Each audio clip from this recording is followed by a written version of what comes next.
Chairman NAB کی تعیناتی کا معاملہ حکومت اور اپوزیشن لیڈر میں مشاورت ابتدائی طور پر 3 ناموں پر مشاورت کی گئی ہے۔ ذرائع ایسا بتا رہے ہیں حکومت کا ریٹائرڈ جج کی بجائے ریٹائرڈ بیوروکریٹ کو چیئرمین لگانے کا فیصلہ سامنے آیا ہے۔ سابق چیئرمین نیب قمرالزمان فواد حسن فواد اور بشیر میمن چیئرمین نیب کی دوڑ میں شامل ہیں۔ اپوزیشن لیڈر راجہ ریاض کی وزیر اعظم شہباز شریف سے ملاقات ہوئی۔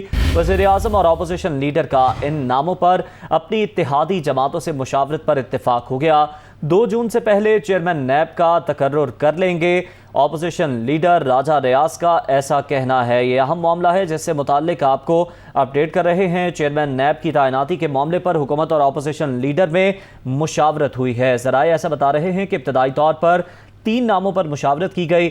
حکومت کا ریٹائرڈ جج کی بجائے ریٹائرڈ بیوروکریٹ کو چیئرمین لگانے کا فیصلہ سامنے آیا ہے۔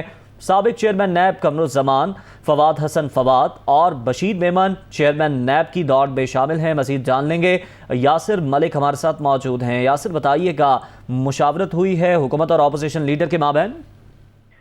جی بالکل، دیکھیں چیئرمین قومی احتساب بیورو کی تعیناتی کا یہ معاملہ ہے۔ حکومت اور اپوزیشن لیڈر میں مشاورت جو ہے وہ شروع ہو گئی ہے۔ اپوزیشن لیڈر راجہ ریاض نے وزیر اعظم شہباز شریف سے ملاقات کی ہے اور دونوں نے چیئرمین نیب کے لیے مختلف ناموں پر غور کیا ہے۔